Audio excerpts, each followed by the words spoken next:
नमस्कार दोस्तों, मेरा नाम डॉक्टर हरप्रीत सिंह है। मैं एक साइकेट्रिस्ट हूँ, यानी कि मैं मानसिक परेशानियाँ देखता हूँ और ये काम मैं पिछले 11 सालों से कर रहा हूँ। दोस्तों, आज हम जिस टॉपिक में बारे में बात करने जा रहे हैं बहुत ही इंपॉर्टेंट टॉपिक है। इसकी प्रेवलेंस जो है हमारे समाज में 5 से 6% है, यानी कि हर 100 में से 5 से 6 लोगों को ये बीमारी प्रभावित करती है। और ये बीमारी जो है बहुत कॉमन है, ये मतलब किसी को भी इफ़ेक्ट कर सकती है। जी हाँ, जो हम बात करने जा रहे हैं ओसीडी के बारे में। ओसीडी जैसे कि वर्ड ही अपना सजेस्ट करता है, ओ मतलब ऑब्सेशन, सी मतलब कंपल्शन, डी मतलब डिसऑर्डर। ऑब्सेसिव कंपल्सिव डिसऑर्डर इसे कहते हैं। और इस बीमारी के बारे में हम डिटेल में बात करेंगे कि कितनी टाइप की ओसीडी होती है, कैसे इसका ट्रीटमेंट किया जाता है, और अगर आपको या आपके किसी करीबी को ये प्रॉब्लम है तो कैसे आप उसकी हेल्प कर सकते हो। देखो, ओसीडी जो है ऑब्सेसिव कंपल्सिव डिसऑर्डर एक ब्रेन की प्रॉब्लम है। इसमें क्या होता है कि हमारे ब्रेन में जो रसायन होते हैं उनका लेवल गड़बड़ होने की वजह से बार बार जो है विचार रिपीट होते रहते हैं, जिनको हम ऑब्सेशंस कहते हैं। ये विचार किसी भी तरीके के हो सकते हैं, जैसे किसी के इसमें ये गंदगी के विचार हो सकते हैं, किसी के भी इसमें यूँ है बार बार चेक करने के विचार हो सकते हैं, किसी को डाउट के विचार हो सकते हैं। तो अलग अलग लोगों में अलग अलग तरह के ऑब्सेशन हो सकते हैं, जो आगे चल के हम इनकी डिटेल में भी बात करेंगे। होता क्या है कि ये विचार जो हैं अनवांटेड होते हैं, इंट्रूसिव होते हैं। ऐसा नहीं कि वो हम जानबूझ के सोचना चाहते हैं, लेकिन हमारे ना चाहते हुए भी ये विचार दिमाग में आते रहते हैं और ये विचार रिपीट होते रहते हैं। और रिपीट हो के ये विचार हमारे मन में डिस्ट्रेस पैदा करते हैं, तनाव पैदा करते हैं।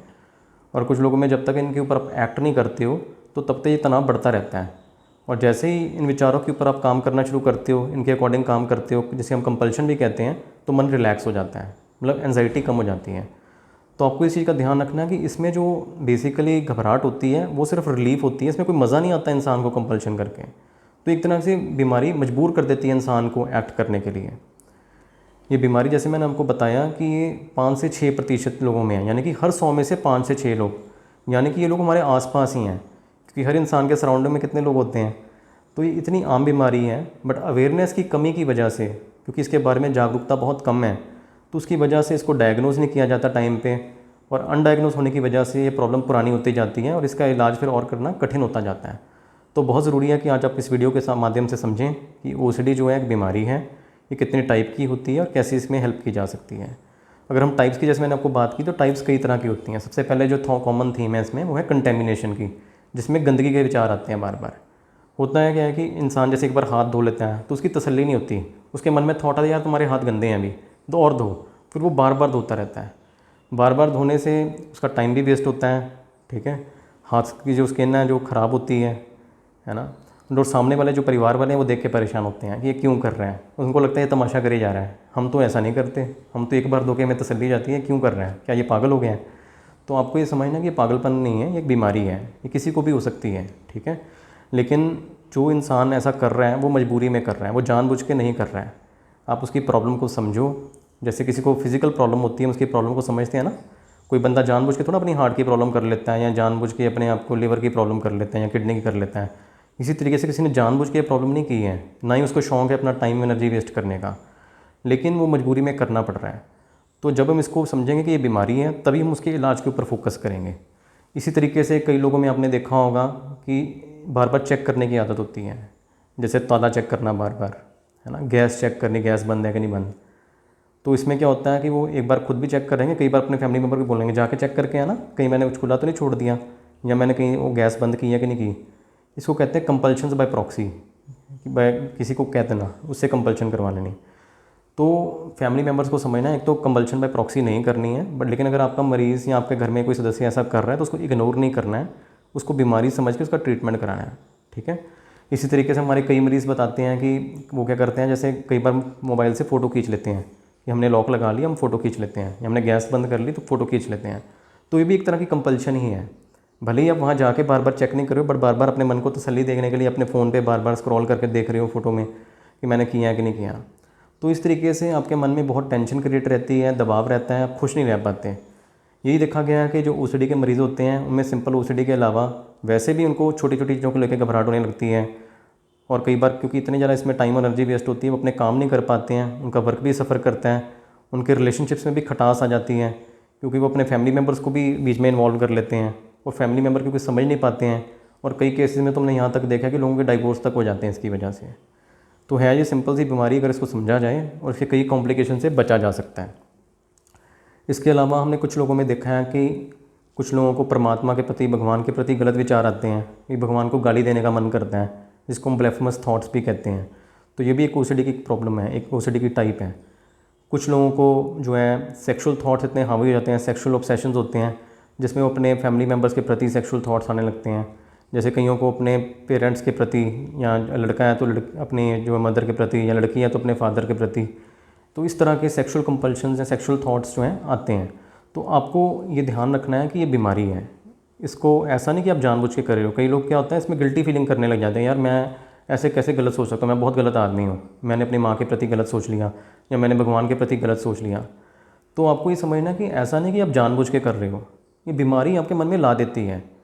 क्योंकि अगर आप सोचोगे आप जानबूझ के कर रहे हो, आप गिल्टी फील करोगे, आप अपने आप को दोष दोगे, इससे आपका डिप्रेशन, आपकी एंजाइटी और बढ़ेगी, आपकी बीमारी और बढ़ेगी। और साइंस ये हमें ये बताती है कि बीमारी है दिमाग के रसायनों की गड़बड़ी की वजह से। और इसमें जो रसायन कॉमनली जो गड़बड़ होते हैं, जैसे सीरोटोनिन हो गया, डोपामीन हो गया, नॉरएपिनेफ्रिन हो गया, ग्लूटामेट हो गया, गाबा हो गया, इनका दवाइयों से इलाज संभव है। तो जब इलाज की हम बात करते हैं तो इलाज दो तरीके से होता है। इसमें दो तरीके का इलाज जो है, इसमें पहला जो इलाज है वो, जैसे मैंने मेडिसिन का जिक्र किया, हम दवाइयाँ देते हैं जो ब्रेन के केमिकल इम्बैलेंस को ठीक करती हैं। और आपको ये इसमें समझना है कि ओसीडी में असर धीरे धीरे आता है। इसमें ऐसा नहीं कि दवाई जैसे मानो आपने आज शुरू की, 10 दिन के अंदर आप ठीक हो जाओगे। ज़्यादातर केसेस में कम से कम 2 से ढाई महीने कई बार लग जाते हैं असर शुरू होने में भी। और क्योंकि इसमें डोज भी दवाई की हाई चाहिए होती है, तो एकदम हाई डोज तो दे नहीं सकते, तो डॉक्टर आपके धीरे धीरे करके इसमें जो है डोज़ को सेट करते हैं।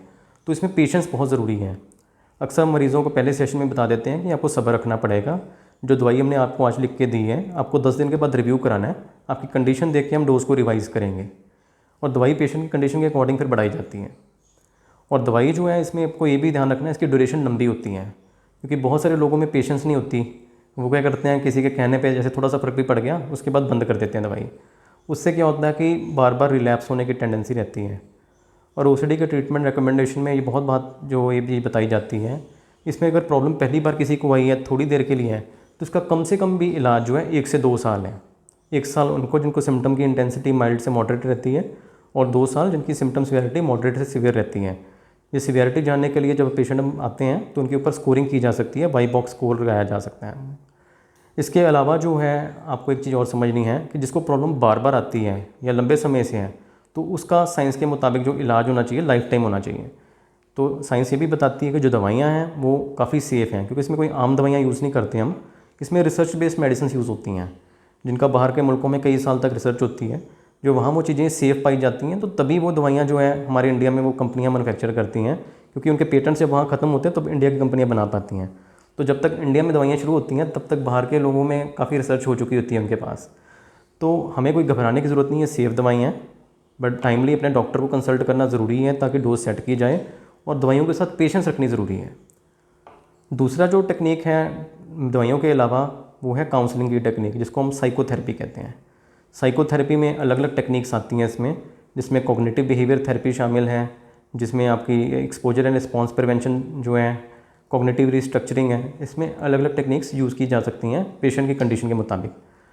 लेकिन आपको एक बात ध्यान रखना है कि इसमें 50% जो है काउंसलिंग का रोल है, लेकिन 50% मेडिसिन का भी रोल है। तो आप दोनों को इग्नोर मत करें, टाइमली आप अपनी मेडिसिन भी लें, और जहाँ आपको लगता है विचारों से लड़ने में दिक्कत आती है, आप साथ में काउंसलिंग की हेल्प भी ले सकते हैं। तो दोस्तों, अगर आपको या आपके किसी करीबी को या आपके किसी दोस्त को इस तरह की कोई समस्या है, तो उसको लाइटली ना लें। ये एक बीमारी है जिसका इलाज संभव है, और इलाज करा के मरीज़ का भी जीवन सुखद हो जाता है, और उसके आसपास के जो दोस्त हैं उसके, या उसके जो रिश्तेदार हैं, उनका जीवन भी सुखद हो जाता है। तो इस बीमारी को इग्नोर मत करें। जैसे हम बाकी परेशानियों को हम सीरियसली लेते हैं, किसी को शरीर में प्रॉब्लम आती है हम सीरियसली लेते हैं, हार्ट की प्रॉब्लम को सीरियसली लेते हैं, ये ब्रेन की प्रॉब्लम है। अगर इसको हम सीरियसली लेंगे, इसका टाइम पे इलाज कराएंगे, तो मरीज़ की लाइफ में खुशी भी होगी, उसका काम भी अच्छा होगा, उसके वर्क में उसको सक्सेस मिलेगी, रिश्ते भी वो अच्छे से निभा पाएगा, और समाज में एक प्रोडक्टिव नागरिक का रोल अदा कर सकता है। ठीक है दोस्तों, थैंक यू, नमस्कार।